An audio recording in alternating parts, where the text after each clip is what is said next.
Consider sending a happy new Wait year for a card minute. instead of. Ready? All right, I'd like to call order the Hopkinton School Board meeting at 5:30. Jim, could you lead us in the Pledge of Allegiance?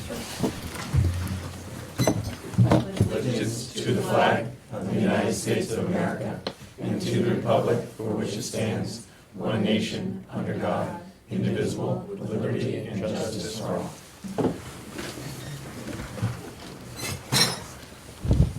Good evening, Liz and Billy are on the phone, and Steve and Liz, thanks for giving me an opportunity to come out to this meeting. Thank you. And do the best I can. Any additions or deletions for the agenda? We do have a revised agenda available for the board. It's O2R. It is available for the community. Let's see. We are proposing or putting in support a $500 stipend for Richmond at Harold Martin School for Hillary Chapman to work with some youngsters there. Something that we've done. We'll talk about that once on the agenda. And we have a donation from the PTA for the second and third grade capital center for the arts field trip. So those are additions. Do we have any correspondence? We do have in the correspondence folder, a community member had a suggestion for an addition to the building project. And just connected to correspondence, this weekend there was an article about Hopkinton funding on pure adequacy. And I've got probably 7 or 8 positive comments. I appreciate all the work that Michelle did. We worked with Doug Hall in trying to actually produce what the Hopkinton School District would look like on just the 3,500 plus a little bit of differentiation aid. It was some work. If you remember when we did that a while ago, it was good work and it was a good experience to do. So we've had a lot of people appreciate that Hopkinton put that out there. Perfect. Thank you very much. We had 3 minutes in our folders. I'm going to go. Any questions or concerns about them? No? Okay. So I'll make the motion the Hopkinton School Board approve the minutes of the regular board meeting held on January 2nd, 2020. So all in moved. favor? Oh, sorry. Yeah. Okay. She got a second. Did you get a second? Second. Okay. All in favor? Aye. Aye. Aye. Okay. Good job. Yeah. I'll move the Hopkinton School Board approve the minutes of the non-public session of the regular board meeting held on January 2nd, 2020. So move. Seconded. All in favor? Aye. Aye. Aye. Anyone opposed? Motion carries. Make a motion the Hopkinton School Board approve the minutes of the regular board meeting held on January 9th, 2020. So move. Seconded. All in favor? Aye. Aye. Aye.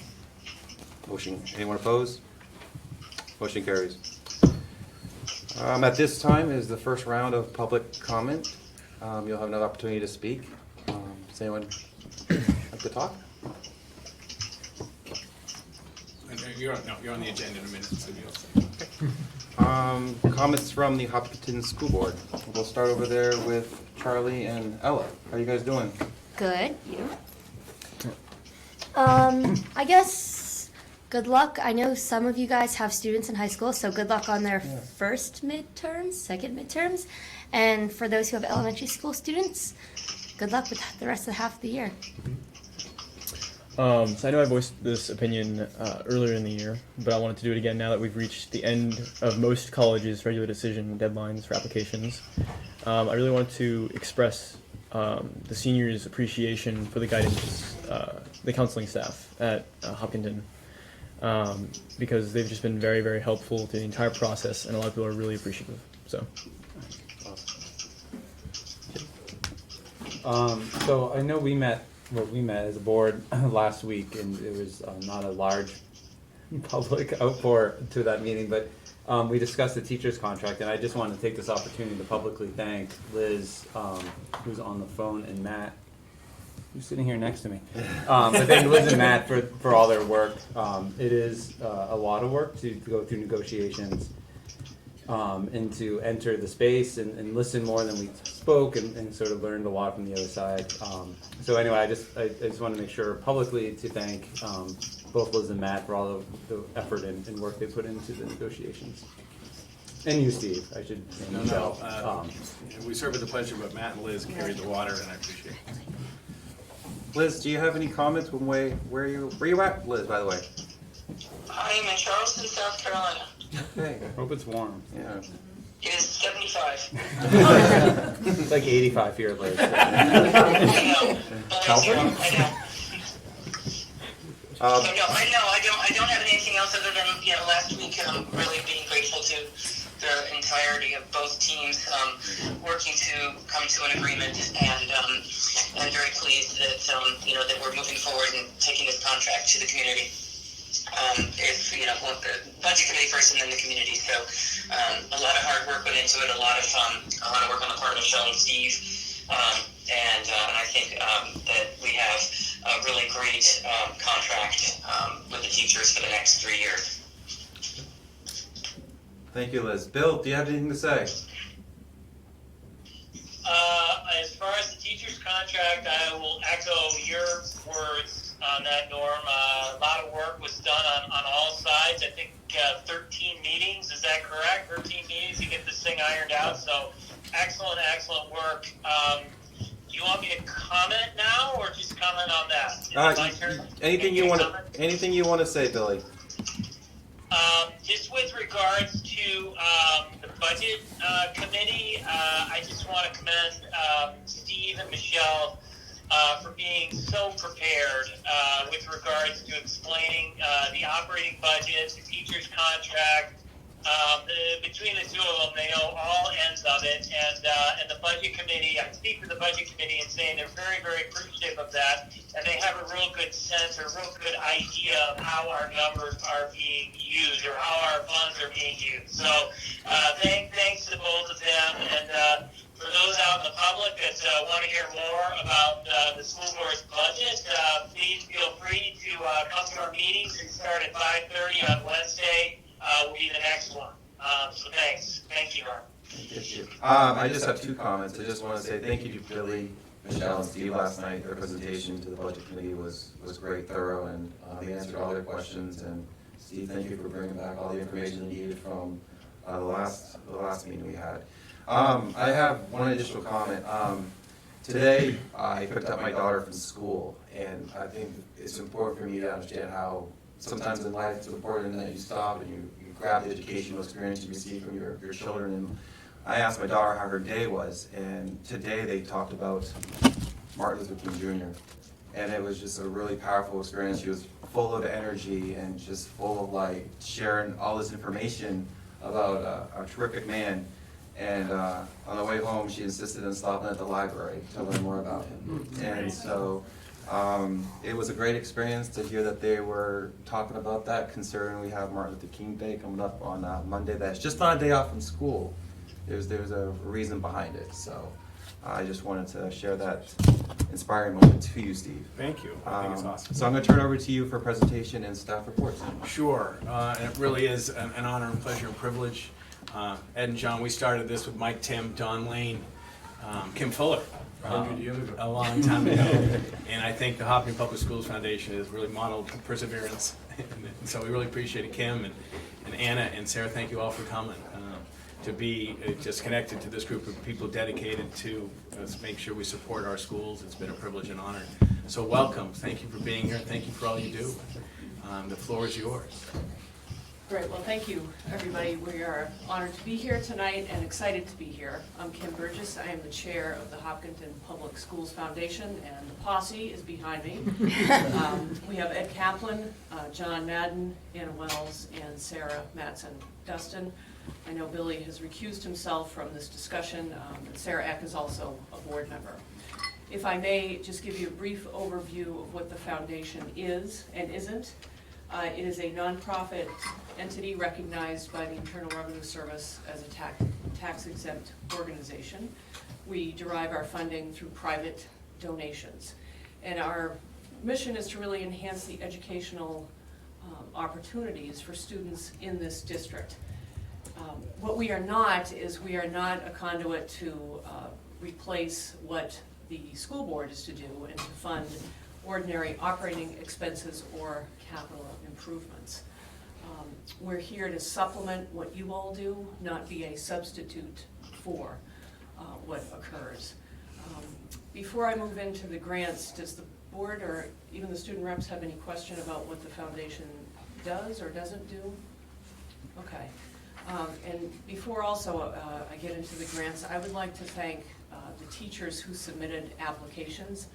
It was very clear to us when we met as a board that they were very well researched, they were very well thought out, and the professionalism and the enthusiasm really came through. And we've engaged all these teachers since that time to either provide additional information, and we were very impressed with what we saw. So it's a real feather in the cap of this community to have such dedicated and professional teachers with our students. So we have 5 grants, and we are respectfully requesting that the district accept the funds from the foundation. We have 5 grants, and if you would like, I can go through each one in order. The first is the Freshwater Ecosystem Study. That's $4,231. That's to benefit 7th grade integrated science curriculum study in collaboration with New Hampshire Fish and Game. And the funds would purchase essential durable equipment that would support the study on an annual basis. The second is a school-wide composting program, and this would be in the amount of $3,000. This would be for this community, the Maple Street School community, in collaboration with the Maple Street School Green Club, the PTA, the Hopkinton Middle High School Environmental Action Club, and this teacher, Amy Roth, hopes to also engage the Hopkinton Recycling Committee in town. And these funds would be used to purchase durable equipment, which would sustain the composting program on an annual basis. The third item is accessible algebra through technology in the amount of $4,189. And this would be a benefit the Algebra 2 students at the Hopkinton Middle High School. This is a required math class. It's required for graduation. It's an Algebra 2 class. And this is the most beneficial way that these students can access this math. And it's not just the calculators, but it would also be everything related for projection to really kind of bring it alive for these students. And it would also include charging stations and related cables and things of that nature.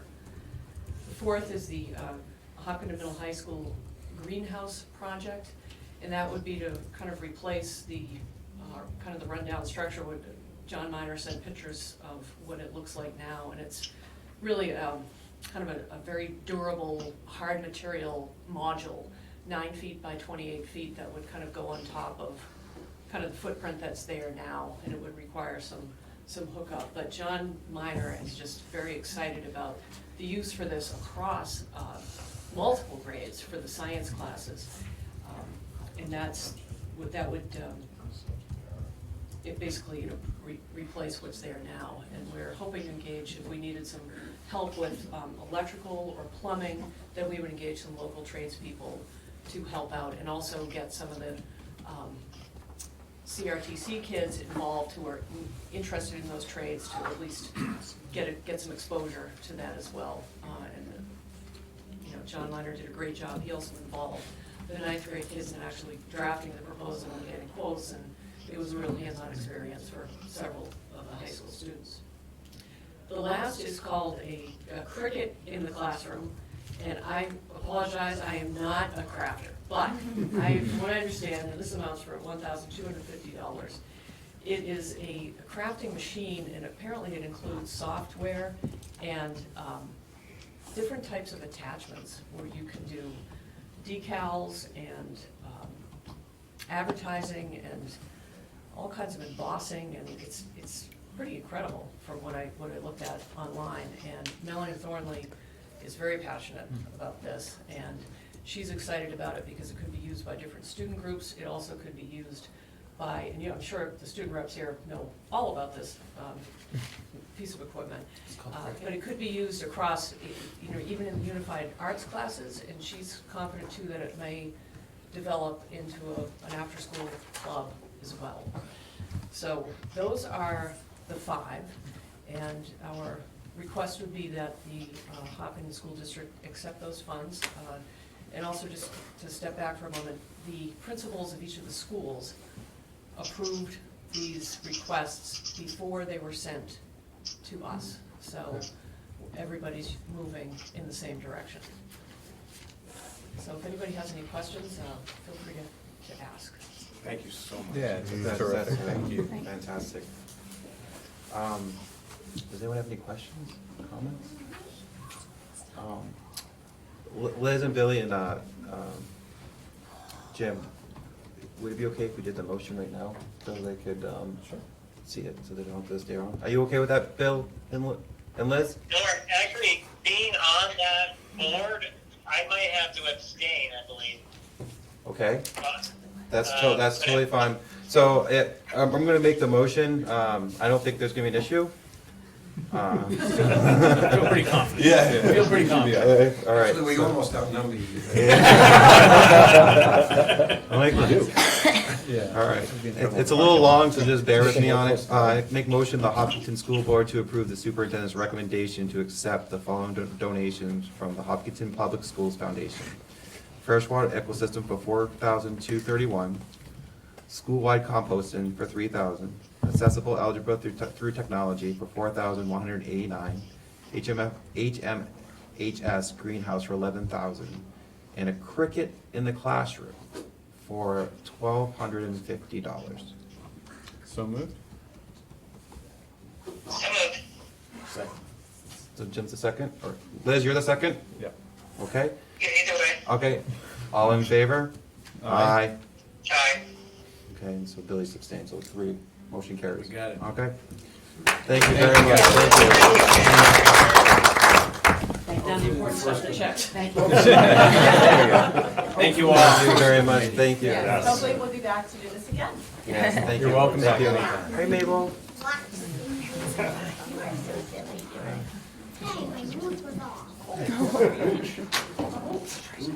We kept you for the whole meeting, you know, they were like. Have a great meal. Yeah, thank you. Oh, is that Someone's Kim's? first? Kim's pocketbook. Kim's.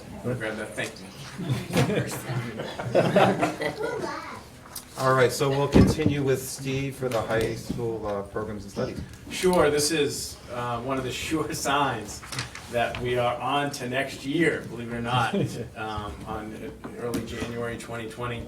And Chris has been on next year working on the program of studies for all really in the fall.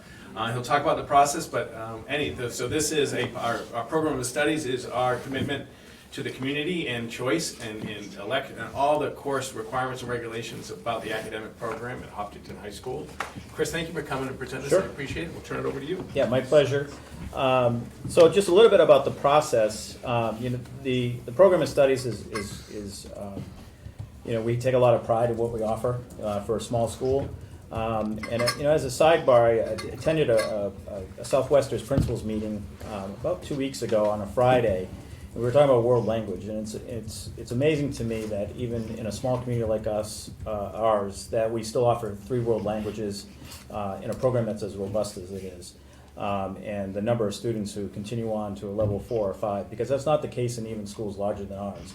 So, that just got me thinking about the program of studies as we were preparing to present it this evening, because it is a source of pride for me as the building principal, for all of our department chairs, all of our teachers.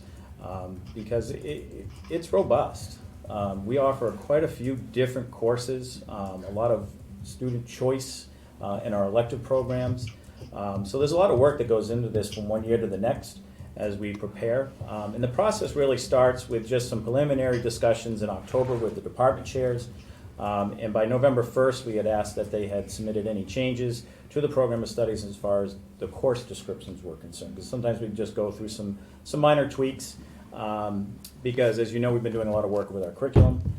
So there were quite a few more edits this year as just tweaking it just a little bit. But what I presented in my memo were just some of the more larger changes, substantial changes in the program of studies as we get ready to move into classrooms and have our students register. And so as you take a look at the memo that I supplied here, one of the changes under business is that a yearbook, for many years, satisfied one of our ICT requirements. You need to have a full credit in order to graduate Hopkinton High School.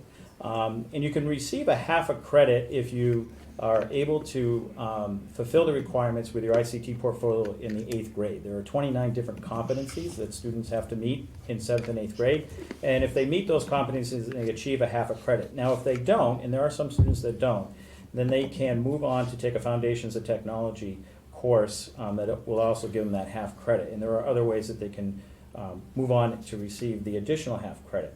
But the reason why we removed the ICT credit from yearbook was because the students in yearbook, due to technology, it becomes more of a drag and drop type of scenario where before, 5-6 years ago, they were actually building the pages. Yeah. So that no longer is the case. So it's much more user friendly, and if you've seen our yearbooks, they're wonderful works of art. The kids do a great job with those.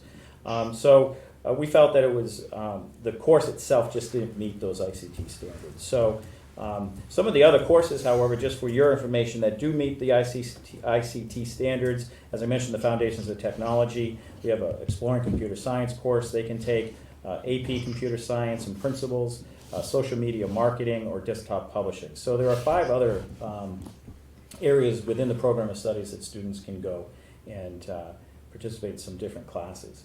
So one could look at it limits, but we still have a lot of choice there for students to achieve those credits. Underneath English, probably about the same length of time, about 5 or 6 years ago, maybe a little bit longer, when we had a decreased enrollment at the high school, I had met with Kate LeClaire, and we started approaching our course electives in English a little differently by choosing courses to run every other year. So this just outlines the different courses that will run next year for elective course offerings in the English department. So we'll be running world literature, Shakespeare, myth and folklore, philosophy will be offered as well as an elective, and that's a new course for us. So we're looking forward to implementing that next year as well. And underneath the writing electives, one of the things that Trish Walton has been working on quite a bit with Corinne LaJoy, our Director of Guidance, is changing technical writing changing the title from technical writing to professional writing. And the reason why we're doing that is that's to meet some of the requirements set forth by the NCAA. Because if high school athletics or athletes want to go to a Division II or I school, they have to make sure that they're taking a core course of study that's approved by NCAA and the College Board. So we've been working hard to try to meet some of those. And in full transparency, the first time that we've been having to really attack this, we haven't met all of their criteria, which was really surprising the first time, because if you know Trish Walton, she's extremely thorough. She has a vast knowledge of English. And so we've been going back and forth, but I'm fully confident that we'll be able to get there and get that approved, so that students who have the ability and potential to play Division I and II NCAA athletics, then this meets those requirements. Chris, can I ask a question on that? Is it just a title change, or is there curriculum change as well? There's some curriculum change. And before technical writing wasn't approved. As we have some students who may take this course next year and be thinking of Division II or Division I, we wanted to make sure we didn't limit them or take that opportunity away just because we didn't do our due diligence to make sure that we were making sure that it met the NCAA requirements. Gotcha. So as far as the writing-based electives, we'll be offering world literature, Shakespeare, myth and folklore, and there's an introduction to philosophy as well. And these are those courses that will run every other year. So that's what we have underneath business and English. Any other questions regarding those two? And then on under number 3 is just the course description that we'll add to our program of studies. So if you wanted to, had a chance to read through that gives you a better, a little bit more background of what the professional writing course will offer. And then the introduction to philosophy course description is in there as well. And this is a course that James Skangas, brought forward to us, and that is a new course. So that went through the Zapata process, and that's something else that a process that we go through. So anytime a staff member would like to add a new course, they go through a Zapata process, and that's an important process for us as a school, because I have an opportunity to meet with the department chairs and the teacher who's proposing that, where they list the subject, they talk about what the objective of the course would be, They talk about what's going on presently within the department, and then they make a full proposal. They talk about advantages, disadvantages, and there's a lot of discussion. Sometimes it goes back and forth. Some things seem very simple and like aha moments, like why haven't we done this already? And once I approve those, there have been times I haven't approved them, and there have been times where it's just kind of sailed through. I moved that on to the Curriculum Council, and this year in that process, as part of our Program of Studies process, we moved that up a little bit in the timeline to get that to Curriculum Council sooner than later, especially if there was going to be an impact on our budget. So we had several different SAPATAs that went through that process. And once the Curriculum Council has a chance to speak with me and the teacher who is proposing a new course, they will either approve it or not approve it. That doesn't happen very often. The Curriculum Council has been very supportive of any changes that we wanted to bring forward. And then it goes to our leadership team. The leadership team will discuss it. I'll present and talk about those courses. And after that, they will approve it. And then we move forward with developing for the course description. And then I start thinking summer, because if it's a brand new course, I have to start thinking about securing the funds to help with curriculum development. So that's kind of the process to adding new courses, like an introduction to philosophy. Chris, how many new courses, on like an average year, how many new course offerings come forward, I guess, for consideration? If I had to think, this is what, my 8th or 9th time presenting this. Sometimes it's been 1 or 2, and other times it's been 4, but it's not. It's not much more than that, because I have to think about staffing. Yeah. So it's a dual path I kind of travel, because it's also happening at the same time that I'm having discussions with Steve and Michelle about what my budget looks like. So I'll put the operating budget forward, but I'll also send them a memo about what I'm looking to propose for additional staff to support some of these things. Mm-hmm. So those go hand in hand in those discussions. So I have to keep in mind, do we have the capacity already to offer some of these courses? And if we don't, what does it replace? And that's an example of one of the next things I was going to talk about is the steel band. So, I know there was some chatter about taking away that I was making a decision to take away from the arts and take away steel pan. But that if people that know me and know my background, I grew up in a very successful music program. And I went to a great school, and I was the director of bands of Concord High for a very long time. So I didn't take this decision lightly. When it was proposed to me by Mrs. Gaddy, who has really done a great job with that music program, honestly, I took a step back. I'm like, wow, because if people have been following the board and following our vernacular, we talk about the program of studies being part of the brand of Hopkinton Middle High School, right? So the steel pan band is part of the brand of what we have for music offers. I get that. However, a lot of our decisions sometimes in regards to changes to the program of studies of what we offer for courses is also student driven. And if we take a look over the last 10 years, and I have the numbers, if you want me to go through them, I can go through those. There's a dramatic decrease in the number of requests. 2 years ago, we had one student who requested steel pan band. And this past year, it was 10, it went up. And then if you look back to the number of students who have taken it, you will see there's a discrepancy, because we do fill the course eventually, but that's because you heard Charlie talk about how wonderful our school counselors are, because they go back and they meet with students who then they double check to say, okay, we haven't met a fine arts credit, and it may be that this is the only block they can kind of fit it in. Yeah. So they do a lot of hand scheduling to get people into those courses. But for me, it's the number of requests. We take a look at that. So when we talk about the Mag 7 that Steve has developed and think about student voice and choice, it just wasn't a choice of kids anymore. So, and because Bridget has done such a wonderful job in getting kids turned on to music and understanding there's more than just playing an instrument, she realized there was a need to offer a piano class in conjunction with a music theory class. Because in high school I had music theory, and if I didn't take music theory 1 and 2 in high school, I would not have been successful with music theory in college. For me, as I continue to think about it, yeah, we're losing some. I understand it's change and we lose something, but there's benefit to having a music theory and piano class, because it still teaches a lifelong skill. Yeah. And there's a lot of places you walk into and there's a keyboard, and you can play or sit down and play. And we still have, Steve and I were talking today that the nice thing about Steel Pan years ago was that it offered an opportunity for students who weren't music students or core students or in the band to participate in an ensemble and get that musical experience. I still firmly believe that, and we've been able to build our guitar course. And I believe the guitar course still offers that. Again, the guitar course, you can buy a nice guitar for $350 and be a nice little musician for the rest of your life and enjoy something outside of your job. And I certainly will, because Bill does that. So to me, when I look at everything, I just see that offering the piano and the music theory course and having a robust guitar program, which builds off of what's being done here with Ben in the Maple Street School, we continue to build those skills, and I just think we'll hook the kids and they'll be able to move on. It's not to say that Steel Pan's not important. I loved it. I love seeing the kids get involved with it. However, buying a Steel Pan is expensive. To buy one lead, you're looking at almost $1,000. Really? Yeah, just for the lead.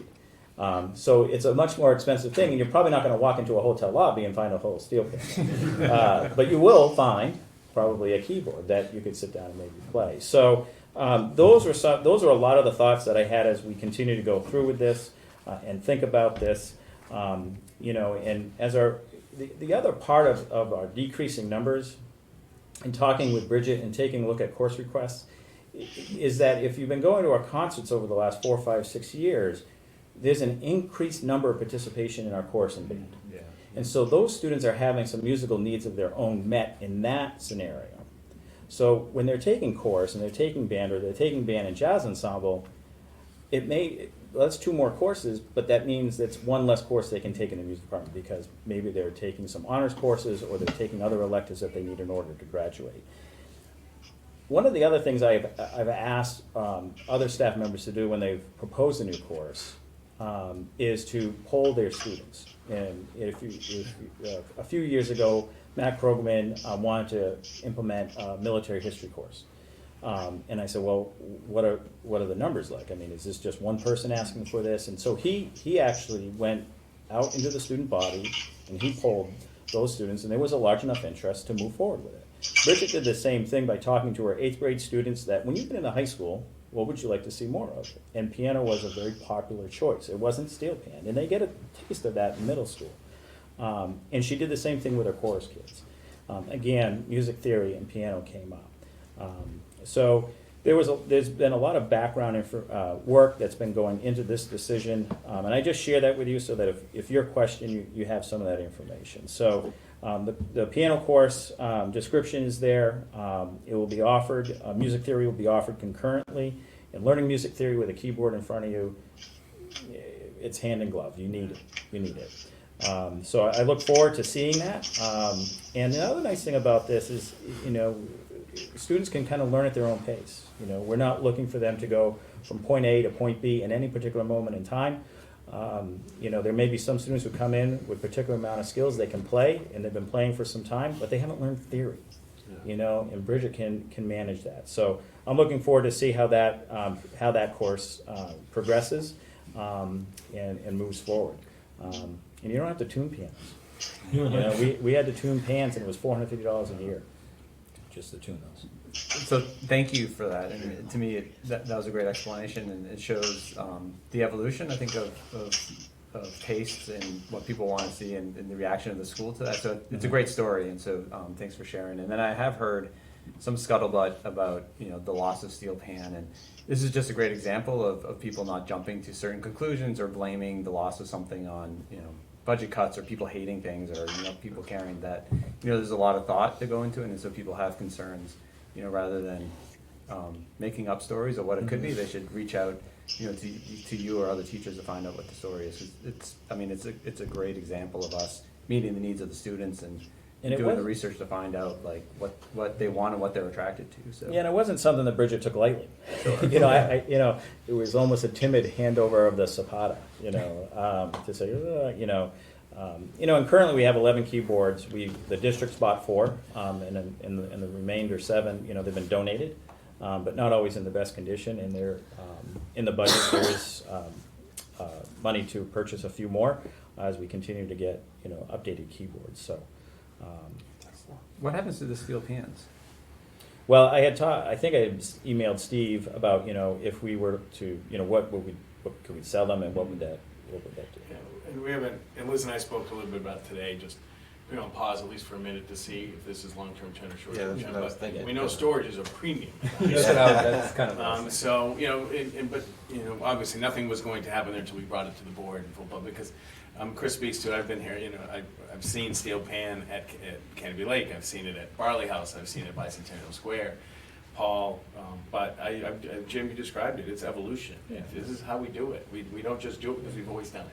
Exactly, and I think that's important. And I think Chris would say that we had some critical friends. When he brought it to me, I said, "What, really?" Because I'm part of that. Yeah. The community members, I'm part of that. 20 years of PAN. We granted a sabbatical so we could go and deep study in PAN. And so. But I get it, and Chris, I appreciate your leadership on this and recognition of the history, but recognition we do what's best for kids. I think listening to the students also and other courses in the future, I think is a great asset to do, but especially with the military thing, I think that's great that you're listening to it, because times are changing where people want to learn about new subjects, and for you guys to actually go out into the student population to get an interest says a lot. I think that's great to hear. Yeah. And then the last part of this is in mathematics. And I think we had this last year too. We just didn't run it because we just didn't have the interest. But the state requires that we run a senior math, that the seniors have a math experience in their 4th year of high school. And there are ways for seniors to do that. Those students who perform very well in math, will go all the way through Calc BC. But that's not a course that all students take. So I worked with the math department, worked with Jim Brizard last year, and again this year with Mel Thornley, who's our new department chair, to continue to look at 2 different courses that would run a semester.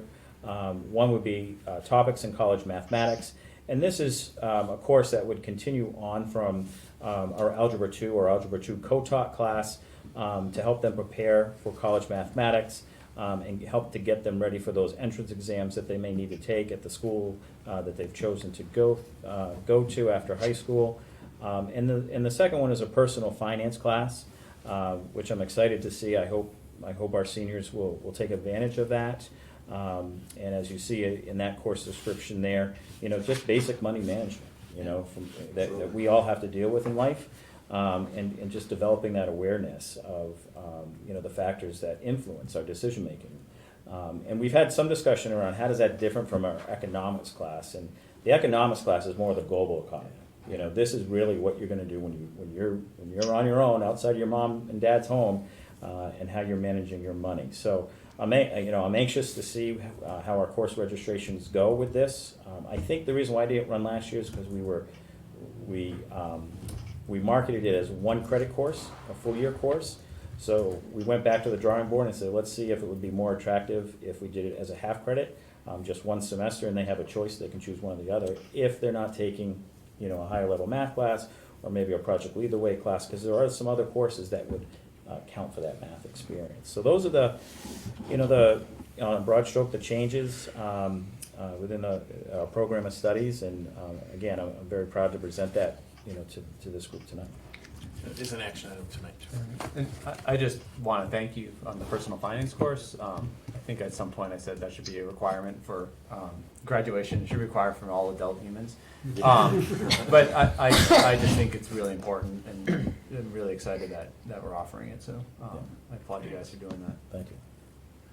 Yeah, I'll echo that too, Jim. I remember last year when I was out there, I had mentioned that to the school board about putting that into their and as a course. I think it's great, because I had said out there before that not everyone goes right to college and learns to manage their money. Some people, go from high school, right, moving out of their parents and have their own personal finances. I think it's a good thing for them to learn, and that's great to see.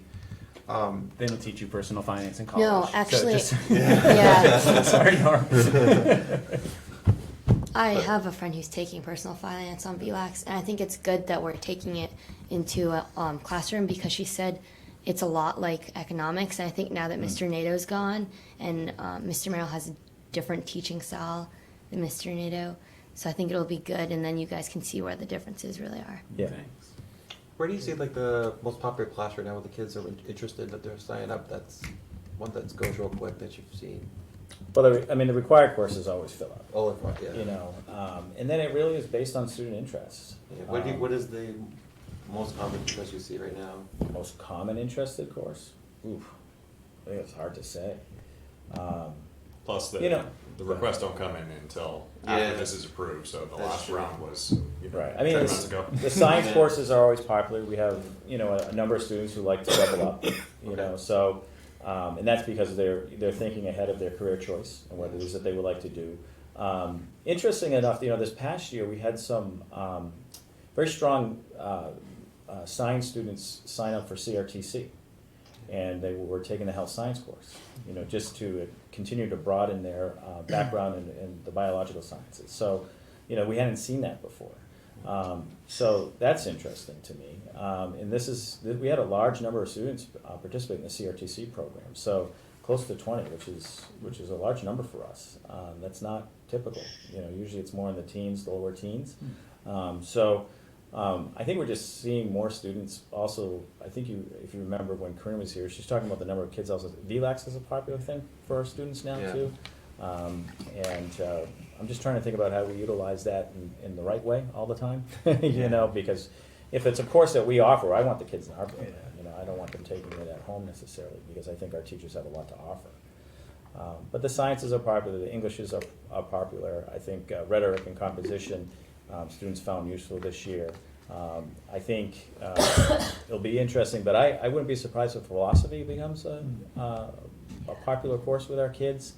So I'm anxious to get that off the ground. So, I'd be happy to in the spring if you want to know, you know, how the course requests work. Be happy to bring that back, and that would give you an idea of what currently in our new program of studies what was hit the most with the request. Absolutely. No, it's great. And it's going to come as we make decisions about contracts and all that stuff. Yeah, okay. Yeah, be happy to bring that at a later date. Okay, fantastic.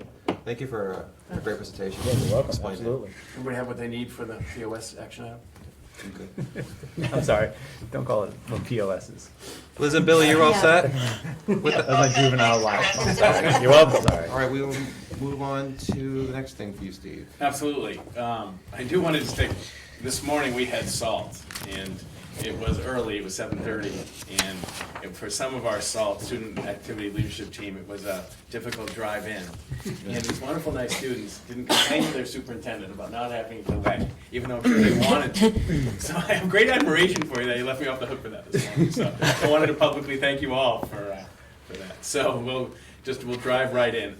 So a little bit update where we are on the budget. Last night, it was our second session with the budget committee. So we brought back a couple of things. So there were a couple of clarifications from the opening day. I wanted to make sure that everybody was clear that it was $1.19 tax rate, all in besides the collective bargaining agreements. My slide the first night, Michelle was right on it, but it wasn't as clear, so I wanted to make sure we were there.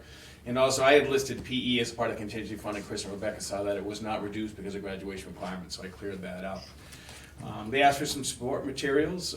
We gave them some health insurance information, 5-year increases, 10-year increases, and we had a discussion about trends over time.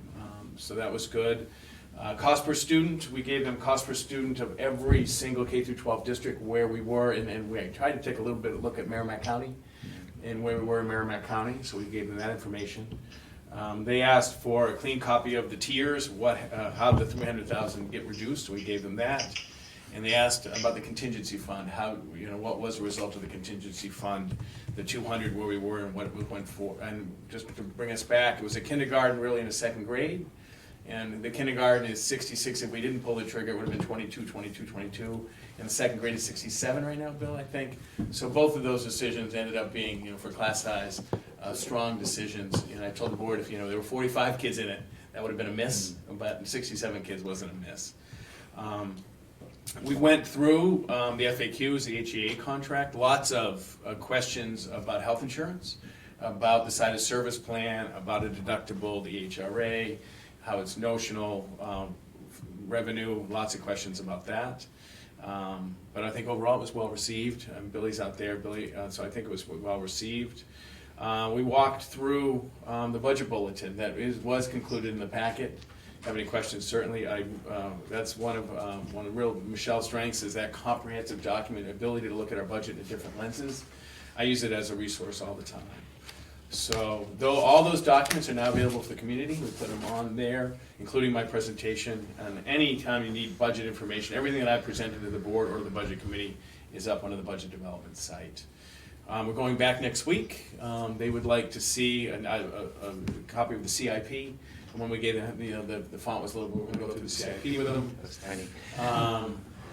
Another copy of the tiers, right, better colors. They want to see the salary schedule, because we did talk to them about the notion of step and base increases on the teacher's contract, and Michelle did the stats, and she'll kick me if I'm not there. The overall percent increase outside of health insurance, 3.6, 3.8, 3.8. But once you take in the 3% or 2%, I'm sorry, 3% of family, it went down to 3.1? 3.16. 3.16, so I was close. So Pretty close. that concept is a little bit, people don't know the teacher world of step and track and why that's so. We talked about that, and they want to see this out. Did I miss anything? Just the bond. Oh, we gave the bond runs. I remember Rich had asked, so we gave them the bond run, level debt, level principal, and this $800,000 difference, which we said that you, led the committee, and the board felt that was pretty compelling. Do they have anything to say on that, or is it just more information? Yeah, and I think they bought it. I mean, the 800 grand sitting right in front of them, that's a lot It's of money. a lot of money, yeah. And really you catch up in a few years anyway, because it's declining. Could I just add Please. something there, Steve? Please. I just cannot reiterate how good Michelle and Steve does in presenting the budget committee everything they need to see. I mean, it is very transparent. Every question, if we don't have an answer for it, comes back the next week. The budget committee, after you guys left, was very pleased in at least understanding what you guys had presented. So kudos to both of you guys for doing such a great job showing some very, at times complicated things, right?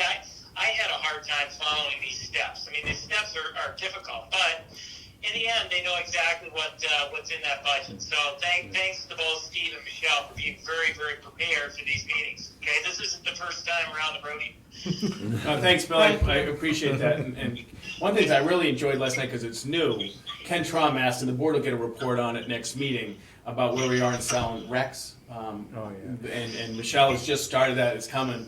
But I've watched Michelle take this through, a year and a half, and we're close to the finish line.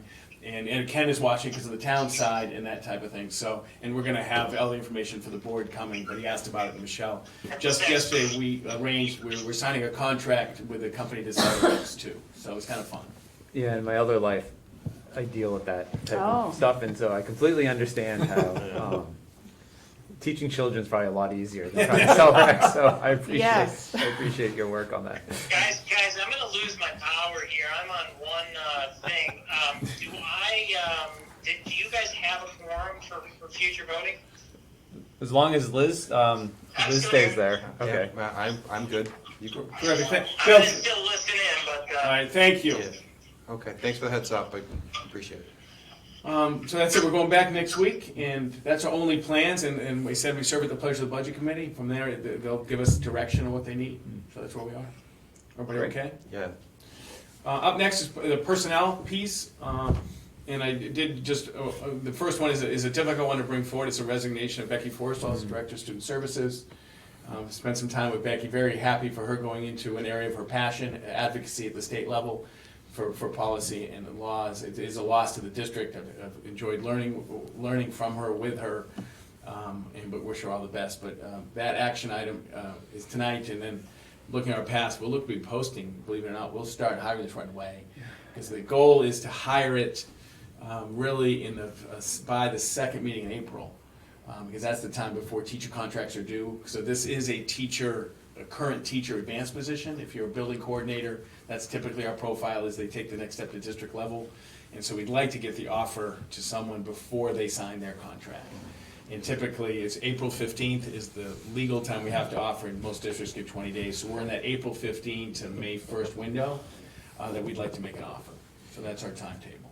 It's definitely sad to hear Becky, but it's also you know, I think with people that any job, you know, you gotta wish them the best, but also thank them. You know, people wanna look for a new opportunity to educate themselves or find that experience in life. It's definitely a tough one as well, but very happy for her too, Steve.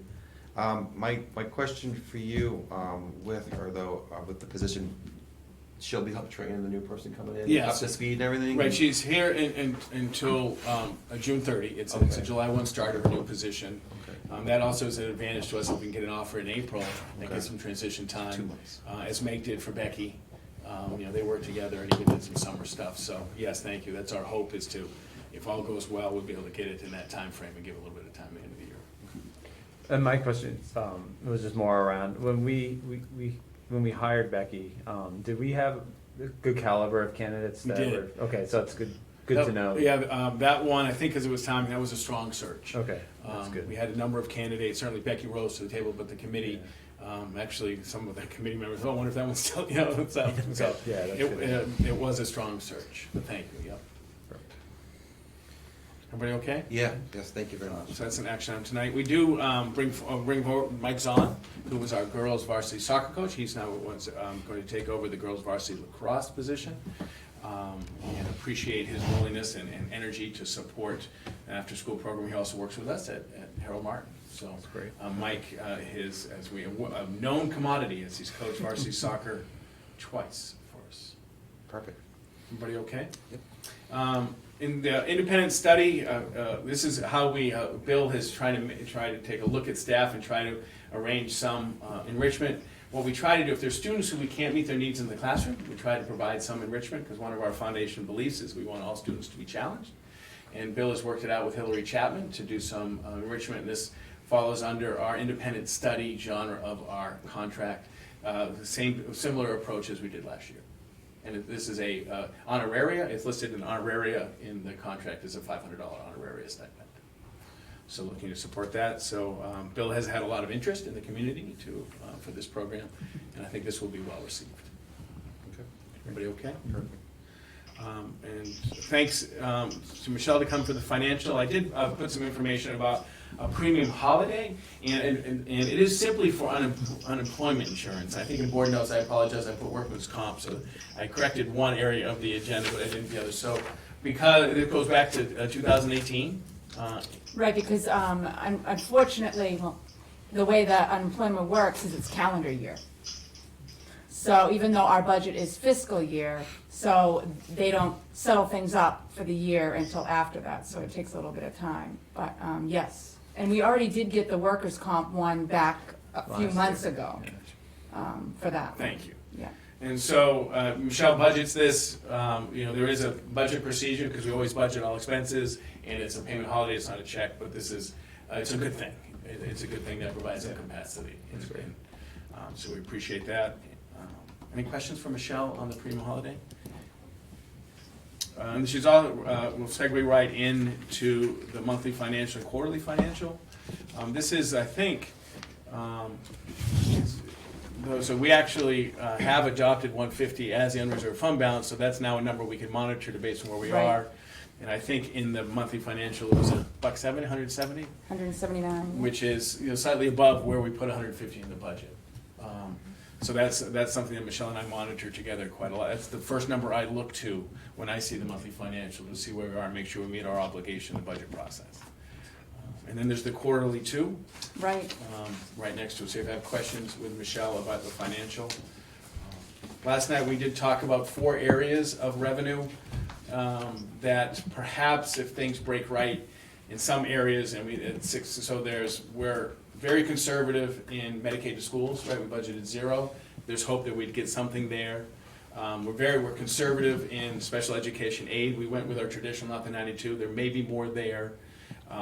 We also did not take any out of Article 10, and for the first time, so if that 650 did go away, we could do some Article 10, and there may be some room in the unreserved fund balance because it's about $300,000 less than the year before. So going forward in the future. So there may be ways, if things break right in some ways, that 650 might be, at least the pain, if it was only 1 year, might be mitigated somewhat by some conservative budgeting in the unreserved fund balance and Article 10, and hopefully special education aid in Medicaid schools. Perfect. Everybody okay? Yep. Yes. Okay. Two sets of donations. The first is re-grant, refund First Robotics. Charlene Betts has been very aggressive in pursuing grant opportunities for our First Robotics program, which we appreciate. Obtained the grant. And so this is a little interesting in that we budget school funds, district funds for the registration in First, and this actually pays the registration, so we have a refund. So, and Michelle and I have talked about that, she's talked with Charlene. It really is for registration, so if they don't go to any additional events, that money would stay there. But if there was a desire to go to additional events, sometimes they go to Alton, there's a contest near the lake, and there's others, and sometimes they go to Maine, then that money could be used, but simply for registration. And that has to go through Chris approval, it has to go through Michelle approval to make sure that money is useful for what it's for. But we appreciate Charlene doing that. And there was, I think, $1,000, also a separate donation, BAE maybe? No, family? Family, thank you. It was a family that gave another donation to First Robotics. And then we have, as I spoke about, the donation for third grade and second grade trip to the Capital Center for the Arts. That's great. Everybody okay? Everyone's Well, a couple of things. We have an overnight trip, NHIA Student Leadership, in March 17, 18. That's one overnight that takes youngsters up. It's a statewide conference for kids. It's a wonderful event. So Dan, the athletic director, takes youngsters. Bretton Woods, maybe? Yeah, so Yeah, Mount so- Washington. Yeah, Mount Washington up there. So that's great. And then the last one is the Teamster business agent. Mr. Foley did inform me this afternoon that the Teamsters did ratify the contract. And so now it comes to the board for ratification. And then after the ratification, Liz asked if I would speak to it, provide some structure. Is everybody okay? Yes. Do you have any questions about that, or anybody? I'll make the motion so you can talk about it right after we approve it now. That way, Yeah, that way we keep it going. You sure That can. way- You can do the action item Yeah, right now. yeah, I don't know, that Billy, way- you still with us? No, but Liz is. Yeah. Liz is still there? Okay. Yeah. Oh, he's still, he might get them all, so Okay, all right. head right to it. All right. I'd like to move the Hopkinton School Board ratify the tentative agreement upon contract with the Teamsters Local 633. So moved. Second? All in favor? Aye. Aye. Any opposed? Motion carries. Terrific, and thank you for that, and Liz and Matt and Michelle, and appreciations to Kevin and the Teamster negotiating team. I think it was about a 4 meeting and a couple of sidebar meetings, which are always fun. So a couple of real strengths about this contract. I think for both sides, it's a 5-year contract, and that's the second time I think in Michelle's time. This is the first 5 that I've been part of negotiation, but I think that's a real strength based on where we are and all the work we're doing. 5 years is a really strong piece. The percent increases for the first 2 years we have 2 salary schedules. We made a commitment to adjust the salary schedule to make it more in line with regional contracts as opposed to very much accelerated. So we have existing staff, some staff on an old salary schedule. They get a 2.5% increase. It's a little stronger salary schedule. Newer staff hired in the last few years are on a much more conservative salary schedule. They get a little bit of an increase of 3.5. So we did, one of the things that Liz has talked about with the teacher's contract, and the same thing here, is cost share by health insurance. The Teamsters have a little bit different salary structure than teachers, so it's a little bit more gradual, but year 3, year 4, year 5, we do a sharing of health insurance 2, 4, and 6. So we go 90 to 98.2, 96.4, 94.6. Why the difference? The difference is simply there's a base salary difference where a percentage of the health care is a much larger portion of a custodian's salary. But in concept, we are getting custodians to share some of the premium. One of the things we found, we do a study of regional contracts and where we are in line and where we are outliers. And one of the things we've done as a district, emphasizing this notion of care in all our negotiations and all our contracts, we've expanded bereavement to at least 5 days. We really believe that if you lose a close family member, it's not, you don't come in Monday, Tuesday, it's really a 5 day, it's a week thing. And we've now solidified that in all our contracts with the Teamsters. Again, in care, Michelle and I believe, and Liz and Matt believe strongly that if your probationary during a holiday like Memorial Day, like July 4th, you should celebrate that with your families and be paid for that. And that was a gap. The contract said probationary periods weren't eligible. We shut them down, they can't work. So we think it's fair that they celebrate it with their families and they get a paid day. And we were light on 10 years or more in vacation, so after being here 11 years or more, you get an extra week of vacation, and that's in line with other contracts in other areas of organization. It was a very successful negotiation. It was these negotiations are hard. Yeah. There's give and take, there's exchanges, but again, I think relationships stayed the same or improved, and looking forward to talking about this next week at the Budget Committee. And I thank you for your support. Thank you, Liz, Matt, and Steve for both negotiations and coming to a good resolution for the district and for the taxpayers. Steve, did you give the total cost of the contract? Total cost, and I got one more thing, one really good thing I forgot. So first year is $12,436, second year $10,750, third year $13,896, fourth year $9,175, and the fifth year is $12,000. About 2 cents on the tax rate is the first year, and the total 5 years about $58,000. But we also put in a buyback, an opt-out in this contract for insurance, which actually could significantly lower, and actually it's possible that it could eliminate any of the increases. And so we thought that was a very strong win-win for the employee. If they have other alternatives, they get a little bit more. It's 30% of the total, and the 70% savings on the district. That was one of, I think, Liz's last-minute ask, and it was very successful. So Liz, thank you for that, and that was good. That's super. Thank you. So that actually could, if that goes well, it would eliminate all increase. Just good stuff. Thank you. I'm sorry I forgot those two things. That's it. Perfect. Liz, do you have anything to add? No, thank you, Steve, for doing that. Perfect. There is no one here for public comments. So, any other discussions? Anything else? Okay. Everyone's all set with open action items? All right. All right, so make sure I didn't duplicate. Okay. I'll make a motion, the Hopkinton School Board accept the superintendent's recommendation to approve the 2020-21 program of studies as presented. So moved. Second. All in favor? Aye. Aye. Thank you for the presentation. Thank you. You're welcome. Clear My pleasure. I move that the Hopkinton School Board approve the superintendent's recommendation to accept $1,100 donation from the Mato family to the robotics team. So moved. So moved. Or second. All in favor? Aye. Aye. I move the Hopkins School Board approve superintendent's recommendation to accept a $3,500 grant/refund from the first to the robotics team. So moved. Second. All in favor? Aye. Aye. Did you have discussion? Is that worded right? Yeah, it is. It is It the is from first first, organization. okay. It is. It could have been better, but first is the parent organization. Okay, that's Thank great. you. No, it's fine. I just want to make sure. All right, motion carries. I move the Hopkins School Board approve the superintendent's recommendation to accept a $665 donation from the Hopkinton PTA for the second, third grade field trip to the Capitol Center of the Performing Arts. So moved. Second. All in favor? Aye. All right, I move the Hopkinton School Board approve the superintendent's recommendation to accept Rebecca Forstall's Director of Student Services letter of resignation effective June 30th, 2020. So With moved. regret. With regret, thank you, Becky, for everything. So moved. Seconded. All in favor? Aye. And thank you, Becky, for everything.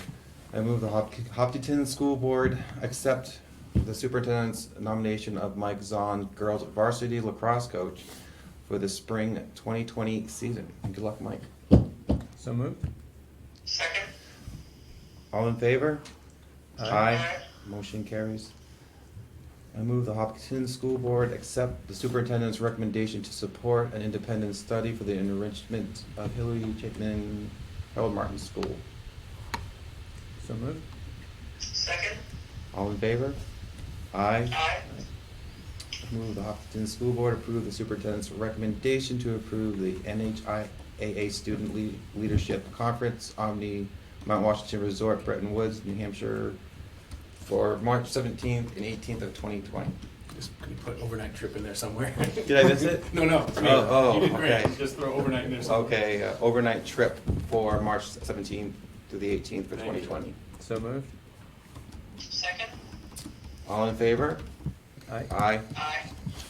Aye. Did we get all the motions? I think we did, right? You nailed it. Okay. That 1,000 tonight. Yeah, all right, do we have a need for non-public tonight? I don't. Okay, I do not. Okay, all right, Liz, thank you very much for calling in. Thank you so much, Norm, for running the meeting. Oh, did my best. Liz, have a great trip. I'll make a Yeah, motion have to fun, adjourn. Liz. Motion to adjourn? Oh, so moved. Second. All right, all in favor? Aye. Aye. All right.